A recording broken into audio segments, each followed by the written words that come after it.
Praise the Lord. Mark எழுதின சுவிசேஷம் 10ஆம் அதிகாரம்.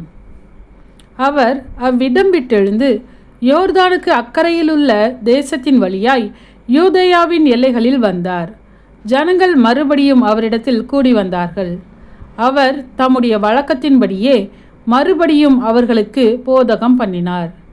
அப்பொழுது பரிசேயர் அவரை சோதிக்க வேண்டும் என்று அவரிடத்தில் வந்து, புருஷனானவன் தன் மனைவியை தள்ளிவிடுவது நியாயமா என்று கேட்டார்கள். அவர் பிரதியுத்தரமாக, மோசே உங்களுக்கு கட்டளையிட்டிருக்கிறது என்ன என்று கேட்டார். அதற்கு அவர்கள், தள்ளுதற் சீட்டை எழுதி கொடுத்து அவளை தள்ளி விடலாம் என்று மோசே உத்தரவு கொடுத்திருக்கிறார் என்றார்கள். இயேசு அவர்களுக்கு பிரதியுத்தரமாக, உங்கள் இருதய கடினத்தின் நிமித்தம் இந்த கட்டளையை உங்களுக்கு எழுதி கொடுத்தான். ஆகிலும் ஆதியிலே மனுஷரை சிருஷ்டித்த தேவன் அவர்களை ஆணும் பெண்ணுமாக உண்டாக்கினார்.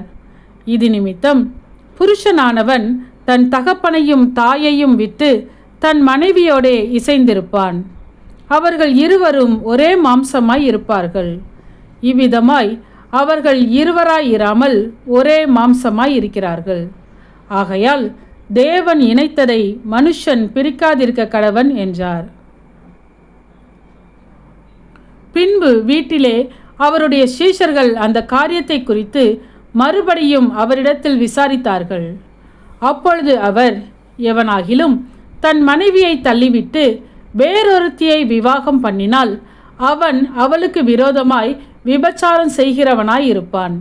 மனைவியும் தன் புருஷனை தள்ளிவிட்டு வேறொருவனை விவாகம் பண்ணினால் விபச்சாரம் செய்கிறவனாய் இருப்பாள் என்றார்.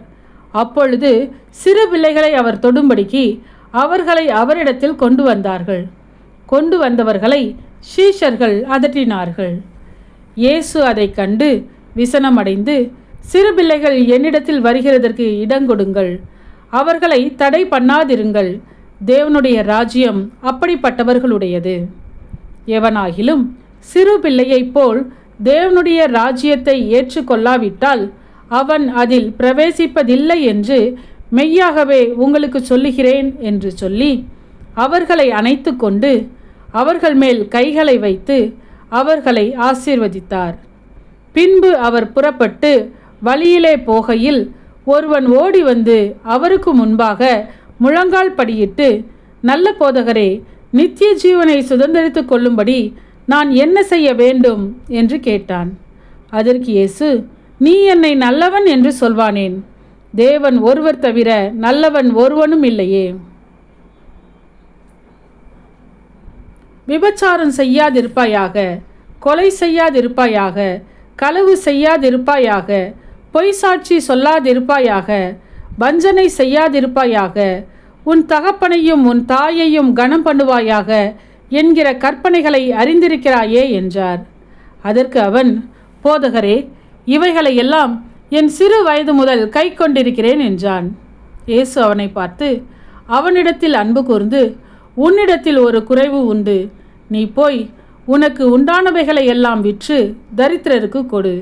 அப்பொழுது பரலோகத்திலே உனக்கு பொக்கிஷம் உண்டாயிருக்கும். பின்பு சிலுவையை எடுத்துக்கொண்டு என்னை பின்பற்றி வா என்றார். அவன் மிகுந்த ஆஸ்தி உள்ளவனாய் இருந்தபடியால் இந்த வார்த்தையை கேட்டு மனமடிந்து துக்கத்தோடே போய்விட்டான். அப்பொழுது இயேசு சுற்றி பார்த்து தம்முடைய சீஷரை நோக்கி, ஐஸ்வர்யம் உள்ளவர்கள் தேவனுடைய ராஜ்யத்தில் பிரவேசிப்பது எவ்வளவு அரிதாயிருக்கிறது என்றார். சீஷர்கள் அவருடைய வார்த்தைகளை குறித்து ஆச்சரியப்பட்டார்கள். இயேசு பின்னும் அவர்களை நோக்கி, பிள்ளைகளே, ஐஸ்வர்யத்தின் மேல் நம்பிக்கையாய் இருக்கிறவர்கள் தேவனுடைய ராஜ்யத்தில் பிரவேசிக்கிறது எவ்வளவு அரிதாயிருக்கிறது. ஐஸ்வர்யவான் தேவனுடைய ராஜ்யத்தில் பிரவேசிப்பதை பார்க்கிலும் ஒட்டகமானது ஊசியின் காதிலே நுழைவது எளிதாயிருக்கும் என்றார். அவர்கள் பின்னும் அதிகமாய் ஆச்சரியப்பட்டு, அப்படியானால் யார் ரட்சிக்கப்படக்கூடும் என்று தங்களுக்குள்ளே சொல்லிக் கொண்டார்கள். இயேசு அவர்களை பார்த்து, மனுஷரால் இது கூடாததுதான், தேவனால் இது கூடாததல்ல, தேவனாலே எல்லாம் கூடும் என்றார்.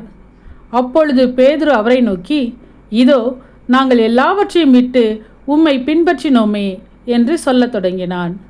அதற்கு இயேசு பிரதியுத்தரமாக, என் நிமித்தமாகவும் சுவிசேஷத்தின் நிமித்தமாகவும் வீட்டையாவது சகோதரரையாவது சகோதரிகளையாவது தகப்பனையாவது தாயையாவது மனைவியையாவது பிள்ளைகளையாவது நிலங்களையாவது விட்டவன் எவனும் இப்பொழுது இம்மையிலே துன்பங்களோடே கூட நூறத்தனையாக வீடுகளையும் சகோதரரையும் சகோதரிகளையும் தாய்களையும் பிள்ளைகளையும் நிலங்களையும் மறுமையிலே நித்திய ஜீவனையும் அடைவான் என்று மெய்யாகவே உங்களுக்கு சொல்கிறேன்.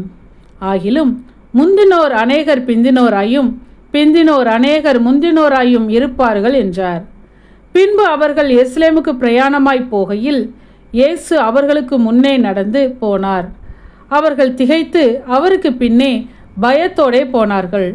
அப்பொழுது அவர் 12 அழைத்து தமக்கு சம்பவிக்கப் போகிறவைகளை அவர்களுக்கு மறுபடியும் சொல்லத் தொடங்கினார். இதோ எருசலேமுக்கு போகிறோம். அங்கே மனுஷகுமாரன் பிரதான ஆசாரியரிடத்திலும் வேதபாரகரிடத்திலும் ஒப்பு கொடுக்கப்படுவார். அவர்கள் அவரை மரண ஆக்கினைக்குள்ளாக தீர்த்து புறதேசத்தாரிடத்தில் ஒப்பு கொடுப்பார்கள். அவர்கள் அவரை பரியாசம் பண்ணி அவரை வாரினால் அடித்து அவர் மேல் துப்பி அவரை கொலை செய்வார்கள். ஆகிலும் 3ஆம் நாளிலே அவர் உயிரோடு எழுந்திருப்பார் என்றார். அப்பொழுது செபெதேயுவின் குமாரராகிய யாக்கோபும் யோவானும் அவரிடத்தில் வந்து, போதகரே, நாங்கள் கேட்டுக்கொள்ளப் போகிறதை நீர் எங்களுக்கு செய்ய வேண்டும் என்று விரும்புகிறோம் என்றார்கள். அவர் அவர்களை நோக்கி, நான் உங்களுக்கு என்ன செய்ய வேண்டும் என்று விரும்புகிறீர்கள் என்று கேட்டார். அதற்கு அவர்கள், உமது மகிமையிலே எங்களில் ஒருவன் உமது வலது பாரிசத்திலும் ஒருவன் உமது இடது பாரிசத்திலும் உட்கார்ந்திருக்கும்படி எங்களுக்கு அருள் செய்ய வேண்டும் என்றார்கள். இயேசு அவர்களை நோக்கி, நீங்கள் கேட்டுக்கொள்ளுகிறது இன்னது என்று உங்களுக்கே தெரியவில்லை. நான் குடிக்கும் பாத்திரத்தில் நீங்கள் குடிக்கவும் நான் பெறும் ஸ்நானத்தை நீங்கள் பெறவும் உங்களால் கூடுமா என்றார். அதற்கு அவர்கள் கூடும் என்றார்கள்.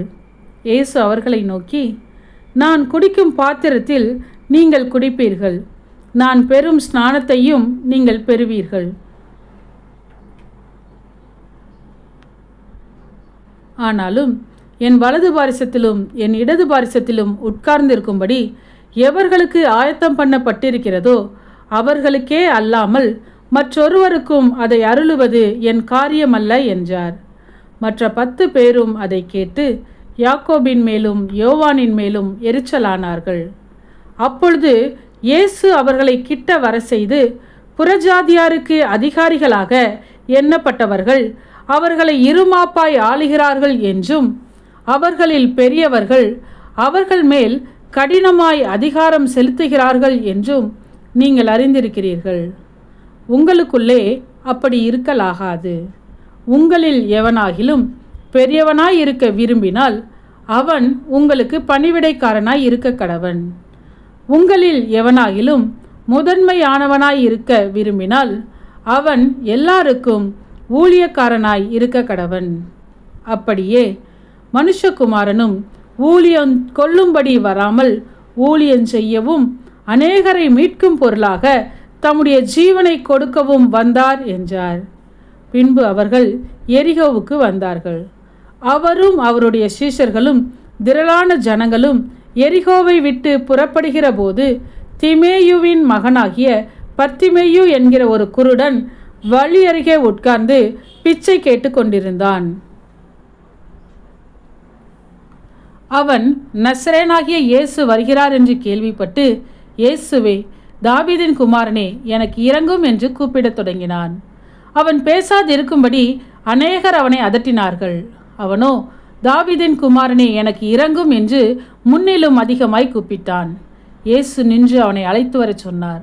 அவர்கள் அந்த குருடனை அழைத்து, திடன்கொள், எழுந்திரு, உன்னை அழைக்கிறார் என்றார்கள். உடனே அவன் தன் மேல் வஸ்திரத்தை எறிந்துவிட்டு எழுந்து இயேசுவினிடத்தில் வந்தான்.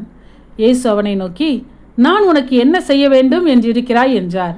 அதற்கு அந்த குருடன், ஆண்டவரே, நான் பார்வையடைய வேண்டும் என்றான். இயேசு அவனை நோக்கி, நீ போகலாம், உன் விசுவாசம் உன்னை ரட்சித்தது என்றார்.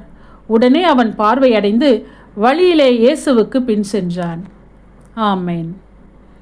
சத்தியத்தையும் அறிவீர்கள், சத்தியம் உங்களை விடுதலையாக்கும். இந்த வசனத்தின்படி அநேகர் சத்தியத்தை அறிந்து விடுதலையாக்கப்பட இந்த சேனலை லைக், ஷேர் அண்ட் சப்ஸ்கிரைப் செய்யுங்கள். கர்த்தருடைய கண்கள் நீதிமான்கள் மேல் நோக்கமாயிருக்கிறது.